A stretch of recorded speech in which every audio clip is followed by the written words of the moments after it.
Hello, back with 90 Days with Jesus. We are right on into Matthew chapter 20. So I want you guys to make sure that you are taking advantage of this time to spend time with your parents, spend time with your kids, with this 90 Days with Jesus, praying and listening to worship music and reading the Word. So our special guest, Kayla, hello, is going to help us today. So she's going to read chapter 20 for us. Thankfully, she's here to help us out. So I won't read today. I'll just make faces and expressions and such like that. So go for it. A story about vineyard workers. The kingdom of heaven is like a man who owns some land. One morning, he went out very early to hire some people to work in his vineyard. The man agreed to pay the workers 1 silver coin for working that day. Then he sent them into the vineyard to work.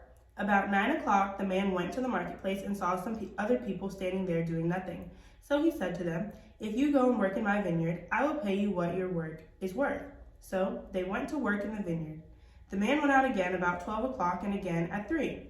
Both times he hired people to work in his vineyard. About 5 o'clock, the man went to the marketplace again. He saw others standing there. He asked them, "Why did you stand here all day doing nothing?" They answered, "No one gave us a job." The man said to them, "Then you can go and work in my vineyard." At the end of the day, the owner of the vineyard said to the boss of all the workers, "Call the workers and pay them. Start by paying the last people I hired, then pay all of them, ending with the workers I hired first." The workers who were hired at 5 o'clock came to get their pay. Each worker received 1 silver coin. Then the workers who were hired first came to get their pay. They thought they would be paid more than the others, but each one also received a silver coin. When they got their silver coin, they complained to the man who owned the land. They said, "Those people were hired last and only worked 1 hour. But you paid them the same as you paid us, and we worked hard all day in the hot sun." But the man who owned the vineyard said to one of the workers, "Friend, I am being fair to you. You agreed to work for 1 silver coin, so take your pay and go. I want to give the man who was hired last the same pay that I gave you. I can do what I want with my own money. Are you jealous because I am good to those people? So those who are last now will someday be first, and those who are first now will someday be last." Jesus talks about his own death.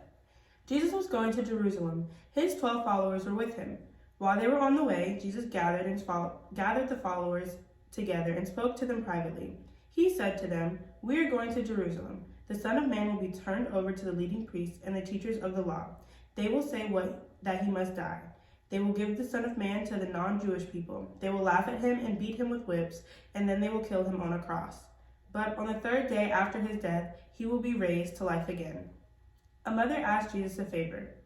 Then the wife of Zebedee came to Jesus. Her sons were with her. The mother bowed before Jesus and asked him to do something for her. Jesus asked, "What do you want?" She said, "Promise that one of my sons will sit at your right side in your kingdom, and promise that the other son will sit at your left side." But Jesus said, "You don't understand what you are asking. Can you accept the kind of suffering that I must suffer?" The sons answered, "Yes, we can." Jesus turned to them, "Truly, you will suffer the same things that I will suffer, but I cannot choose who will sit at my right side or my left side. Those places belong to those for whom my Father has prepared them." The other 10 followers heard this and were angry with the 2 brothers. Jesus called all the followers together. He said, "You know what the rulers of the non-Jewish people love to show their power over people, and their important leaders love to use all their authority. But it should not be that way among you. If one of you wants to become great, then he must serve the rest of you like a servant. If one of you wants to become first, then he must serve the rest of you like a slave. So it is with the Son of Man. The Son of Man did not come for other people to serve him. He came to serve others. The Son of Man came to give his life to save many people." Jesus heals 2 blind men. When Jesus and his followers were leaving Jericho, a great many people followed Jesus. There were 2 blind men sitting by the road. The blind men heard that Jesus was going by, so they shouted, "Lord, Son of David, please help us."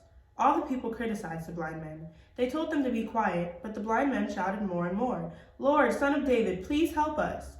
Jesus stopped and said to the blind men, "What do you want me to do for you?"